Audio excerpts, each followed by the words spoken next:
Me llamo Emilio, tengo 27 años y soy asistente de proyectos en una agencia de publicidad digital ubicada en Guadalajara, en la zona de Providencia. Vivo solo en un microdepartamento cerca de la estación Juárez del tren ligero.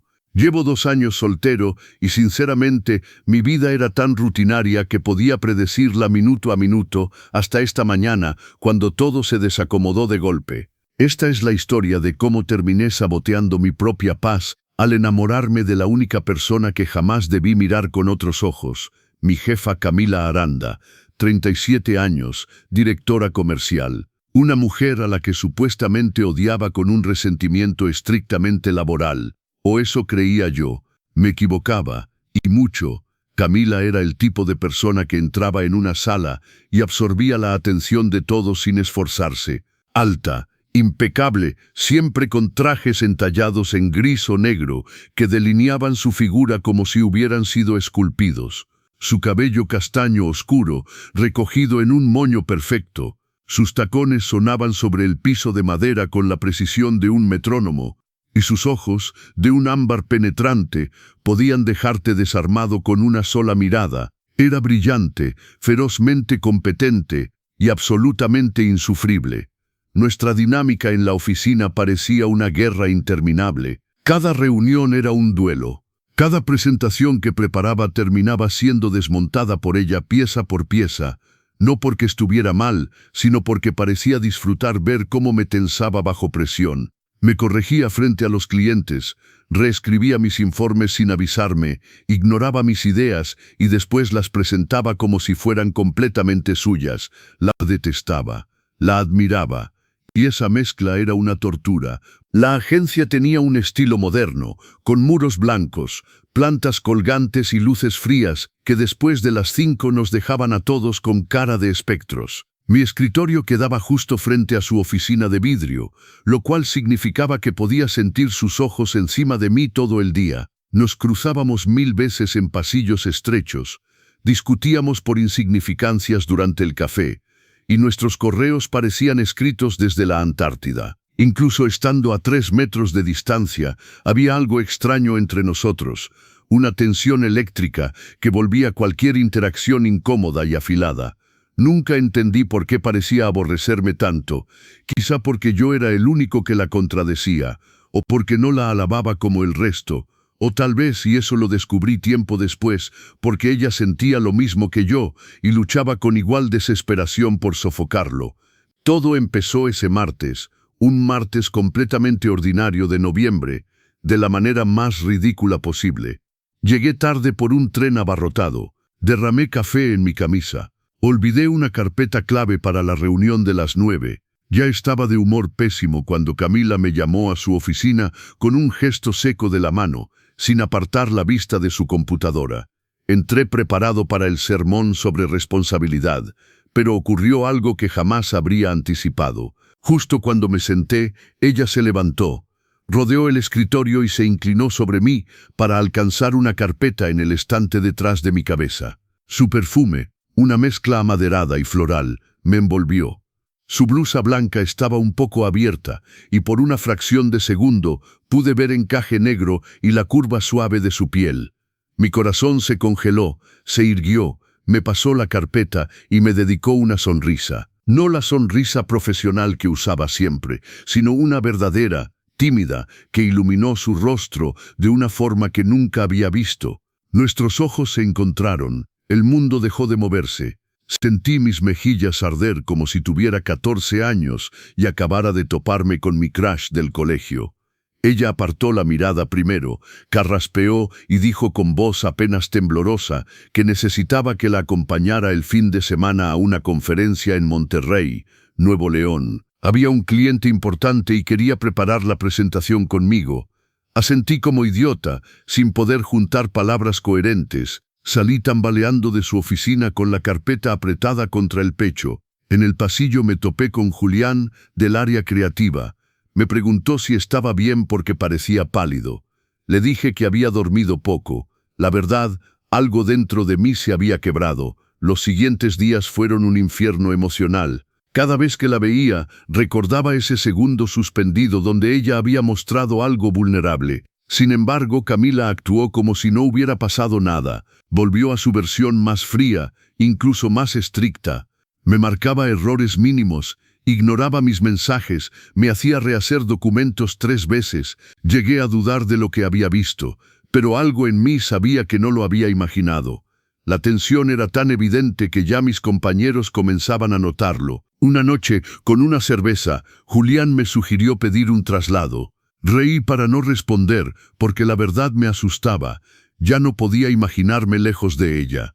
El viernes por la noche, antes del viaje, recibí un mensaje en mi teléfono del trabajo. Algo inaudito.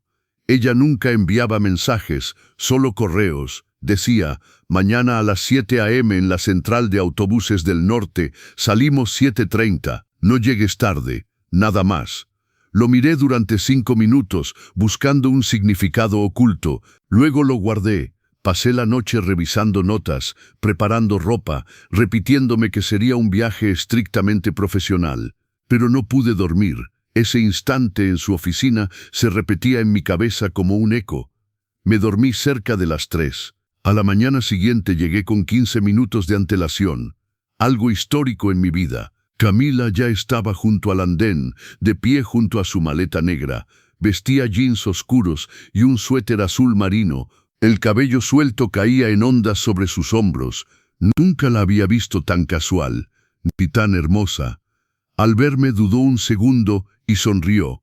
Esa misma sonrisa suave de días antes.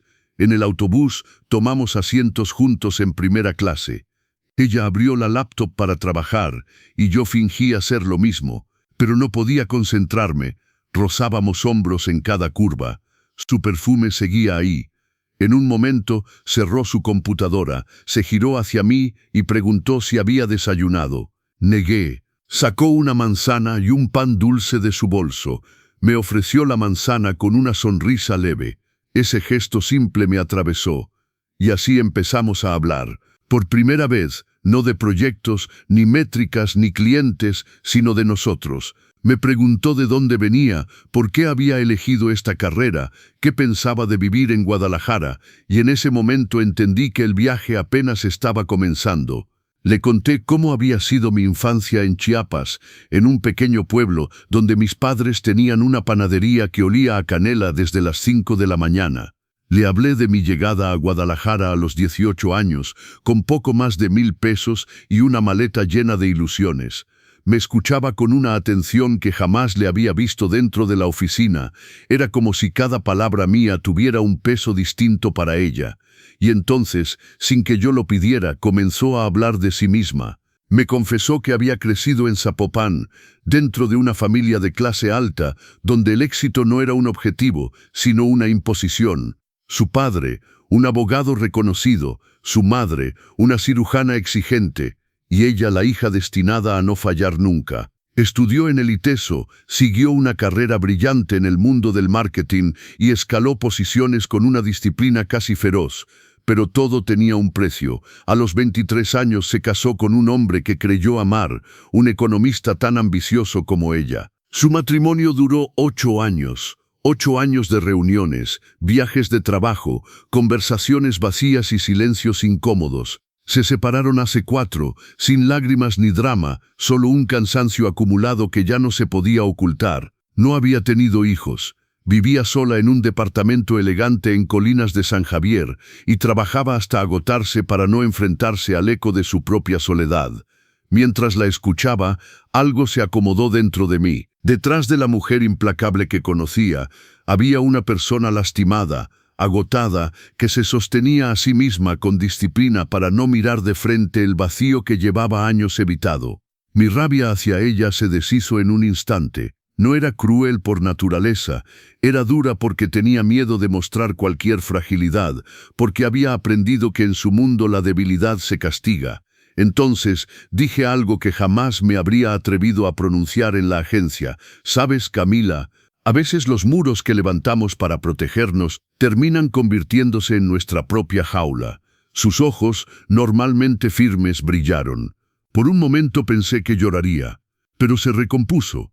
Miró por la ventana y murmuró: «Quizá tengas razón, Emilio. Tal vez construí una prisión creyendo que era una fortaleza. El resto del trayecto transcurrió en un silencio cálido, distinto. Hacíamos como que trabajábamos, pero algo entre nosotros había cambiado. La tensión seguía ahí, sí, pero ya no era hostilidad. Era atracción pura, peligrosa y palpable.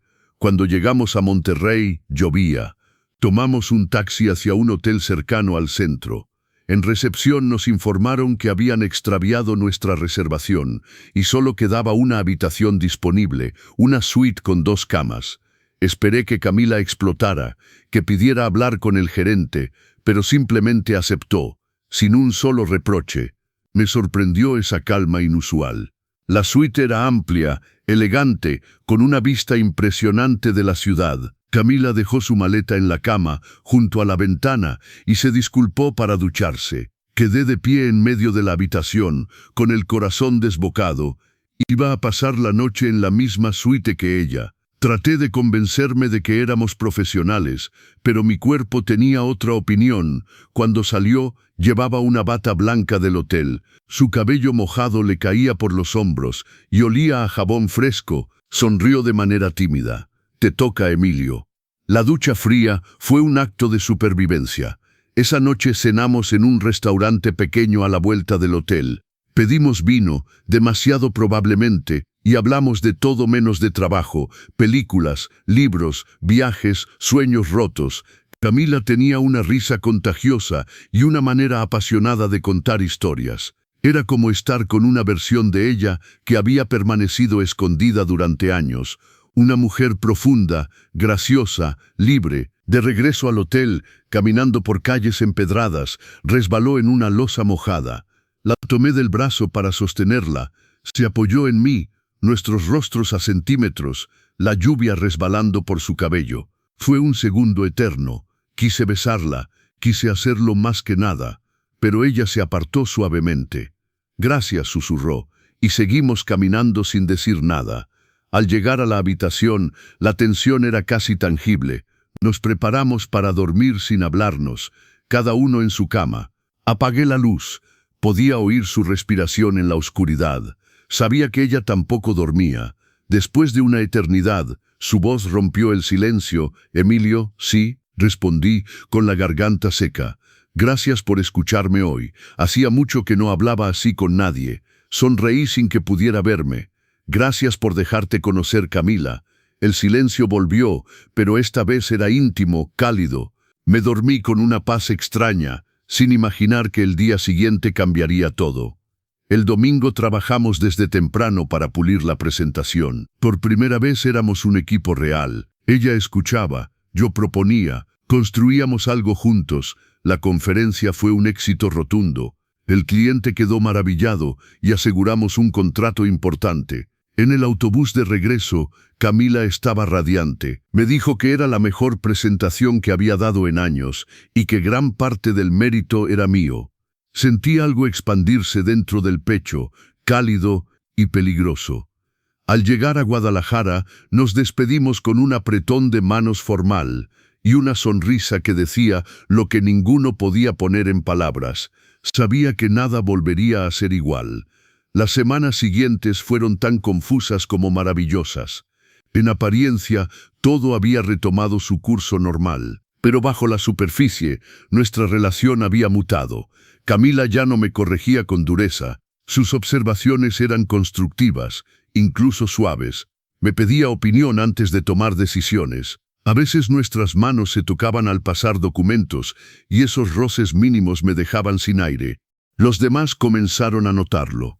Julián me preguntó un día si habíamos firmado algún tipo de tregua. Contesté con un encogimiento de hombros, aunque la verdad era mucho más compleja.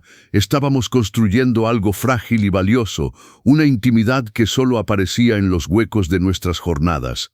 También comenzamos a quedarnos hasta tarde en la oficina, oficialmente por trabajo urgente.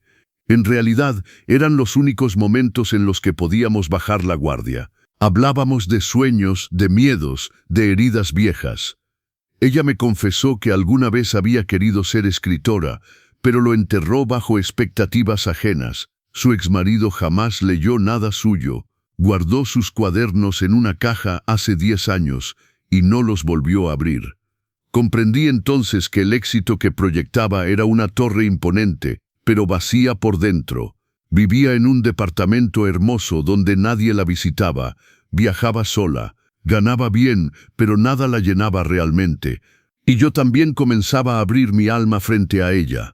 Le hablé de mis dudas más profundas, de mis miedos silenciosos, de ese síndrome del impostor que me mordía cada vez que lograba algo. Le conté cómo mis padres, allá en Chiapas, aunque siempre cariñosos, jamás terminaron de comprender mi vida en Guadalajara. Para ellos, la verdadera felicidad estaba en la estabilidad, en formar una familia, en conservar las raíces. Mi ambición les parecía una excentricidad, casi un pecado. En 5 años, solo los había visitado 3 veces, y cada regreso hacía más evidente el abismo que se abría entre su mundo y el mío. Camila escuchó sin juzgarme y me dijo algo que me atravesó.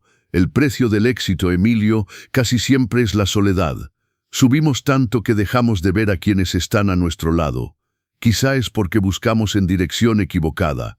Tal vez deberíamos dejar de escalar y empezar a construir hacia lo ancho. Entendí que no hablaba solo de carreras. Una noche de diciembre, cuando comenzaban a caer las primeras heladas sobre Guadalajara y la agencia estaba prácticamente vacía, trabajábamos juntos en su oficina. Camila se había quitado los tacones y se sentaba hecha un ovillo en su sillón, una postura relajada que jamás le había visto en horario laboral. Yo terminaba un informe cuando de pronto todo el edificio quedó a oscuras. Un fallo eléctrico.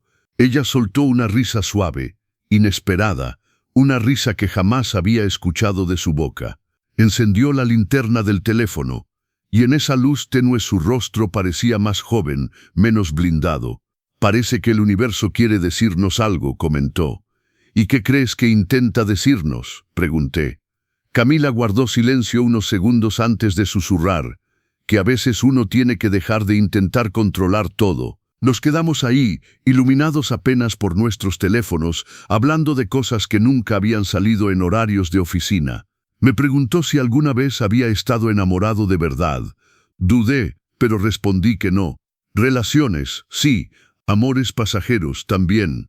Pero nunca esa sensación de incompletitud, ese vacío que solo una persona específica puede llenar. Asintió lentamente. Me confesó que, incluso en su matrimonio, siempre guardó una parte de sí misma cerrada con llave. Había creído que el amor era un acuerdo sensato entre 2 personas con metas comunes. Ahora entendía que no, que el amor era algo salvaje, inestable, que te llegaba sin permiso y te envolvía sin pedirte opinión. Nuestras miradas se encontraron en la penumbra, y supe que no hablábamos en abstracto. Hablábamos de nosotros. La electricidad regresó de golpe 1 hora después, bañando la oficina con luz fría. Parpadeamos, desconcertados, y el hechizo se rompió. Camila se incorporó, se calzó los zapatos, acomodó su cabello y volvió a erigir su máscara profesional. Me dio las gracias por mi trabajo y me deseó buenas noches con voz formal. Pero al llegar a la puerta, se detuvo. «Emilio, no sé qué está pasando entre nosotros, pero me asusta», dijo apenas audible. «A mí también, Camila».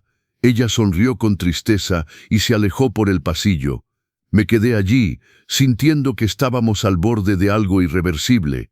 En diciembre llegó la fiesta navideña de la agencia, celebrada en un lugar elegante de Avenida Américas. Todos lucían impecables, animados por el vino espumoso y el ambiente festivo. Camila llevaba un vestido azul oscuro, sencillo, perfecto, que parecía hecho para ella. No pude evitar mirarla toda la noche.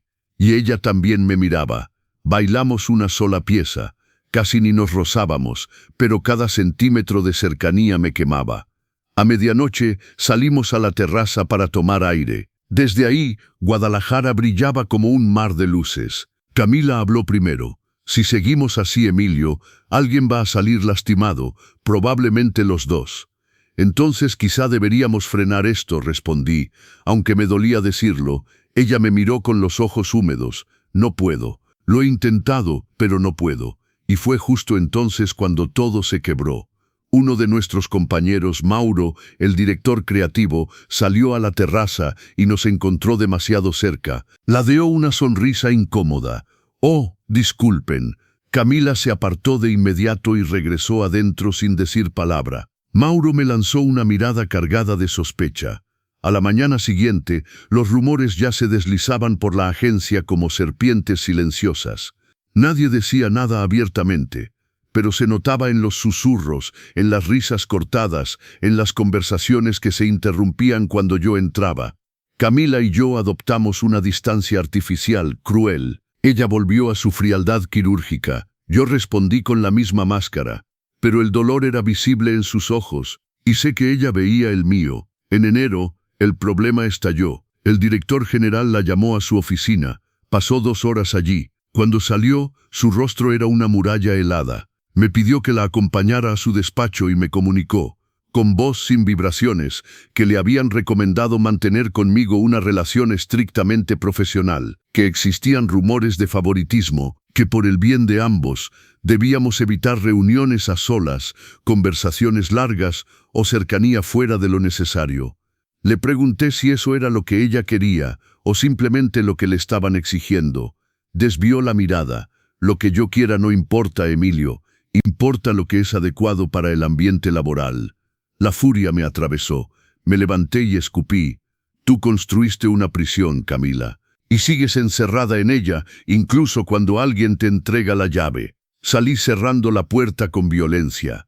Las semanas siguientes fueron insoportables. Nos evitábamos. Los correos eran fríos, impersonales, como si nunca hubiéramos compartido nada. La vi adelgazar. Oscuras sombras crecían bajo sus ojos. Yo tampoco dormía, ni comía. Nadie entendía qué me pasaba, pero me estaba deshaciendo por dentro. Una noche, incapaz de soportarlo más, redacté mi renuncia. No podía seguir viéndola todos los días sin poder hablarle ni tocarla. Planeaba entregarla por la mañana, pero a las 2 de la madrugada golpearon mi puerta. Abrí, era ella, Camila con jean suéter, el cabello suelto y los ojos enrojecidos. No dijo nada. Entró, me tomó la cara entre sus manos y me besó con una desesperación que me dejó sin aire. Respondí con la misma necesidad, con todo el amor y el dolor acumulado. Cuando nos separamos, estaba llorando. «No puedo seguir fingiendo, Emilio», susurró. «No quiero seguir viviendo una vida que no siento. Te quiero a ti». Enjugé sus lágrimas con los pulgares. «Entonces deja de pelear contra esto, deja de pelear contra nosotros».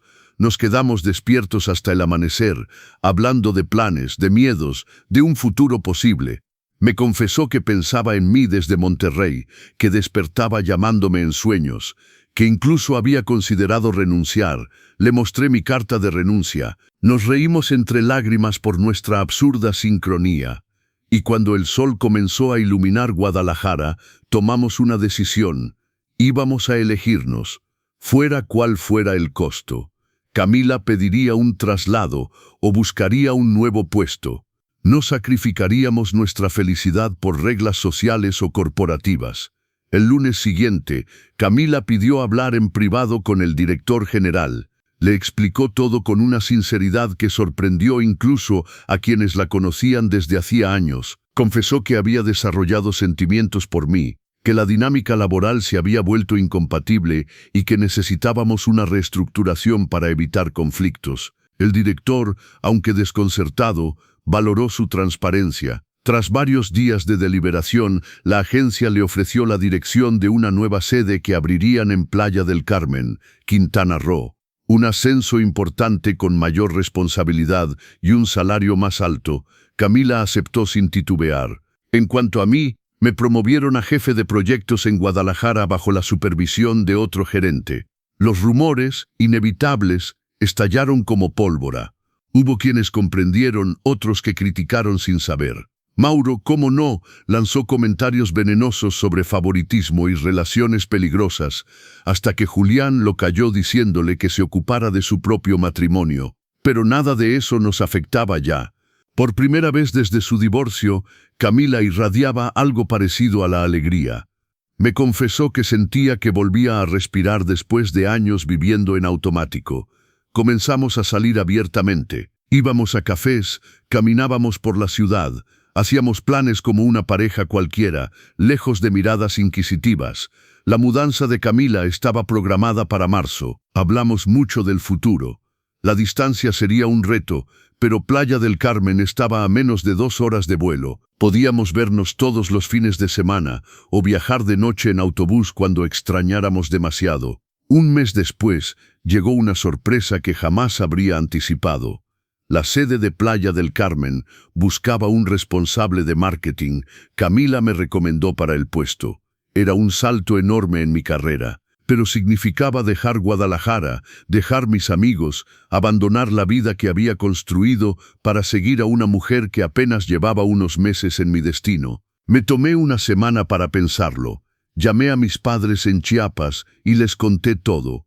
Mi padre, reservado como siempre, me dijo algo que me quebró. Hijo, nunca entendimos del todo por qué te fuiste tan lejos, pero siempre supimos que estabas buscando algo. Si ese algo ya lo encontraste, no importa dónde esté. La vida es demasiado corta para vivir con dudas.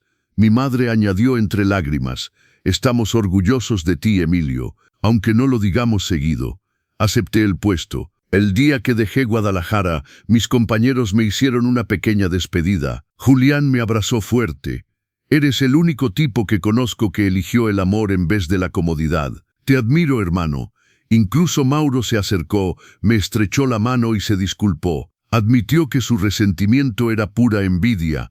Llevaba 10 años atrapado en un matrimonio sin pasión y no tenía el valor de comenzar de nuevo. Hoy, 8 meses después de aquella mañana en que Camila se inclinó sobre mí en la oficina, vivimos juntos en un departamento luminoso cerca del malecón de Playa del Carmen.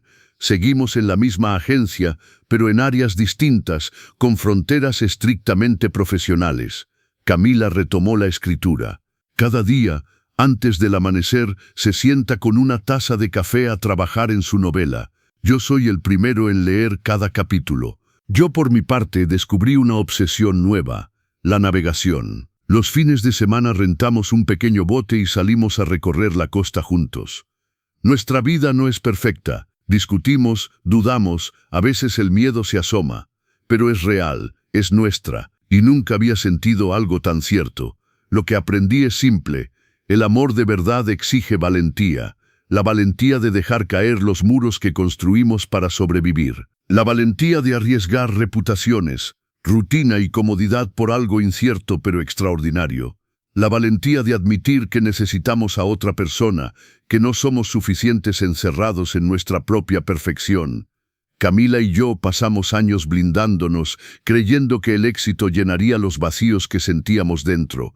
Estábamos equivocados. La felicidad no vive en la cima de una torre solitaria. Vive en la complicidad humana, en la vulnerabilidad compartida, en el acto de elegir a alguien, incluso cuando da miedo. Hace unas semanas, mientras el sol se escondía detrás del mar Caribe, Camila me dijo, ¿te acuerdas de aquel viaje? Cuando hablaste de los muros que uno construye, tú tenías razón. Pero lo que no entendí entonces es que nadie derriba sus murallas solo. Hace falta que alguien te tome de la mano y te recuerde que afuera hay un mundo hermoso esperando. La abracé y respondí, gracias por dejarme ser esa persona para ti. Ella rió suavemente. No, Emilio, tú me rescataste de mi propio encierro. Nuestra historia empezó con roces y rivalidad, con orgullo y tensión contenida, pero debajo de todo eso había reconocimiento, 2 almas rotas buscando un refugio, 2 personas fingiendo fortaleza mientras morían de ganas de ser vistas de verdad. El día en que Camila se inclinó sobre mí, cuando nuestras miradas se encontraron y vi por primera vez a la mujer detrás de la armadura, ese día no fue casualidad, fue el inicio de algo inevitable. Y no me arrepiento de nada, ni de los tropiezos ni de los sacrificios, porque lo que construimos juntos vale infinitamente más que todo lo que dejé atrás. El amor que nace en la adversidad. El amor que desafía normas, que sobrevive expectativas, que te obliga a ser mejor. Ese es el único amor que vale la pena vivir. Y es el que encontré en Camila, mi exjefa, mi compañera, mi igual, el amor de mi vida.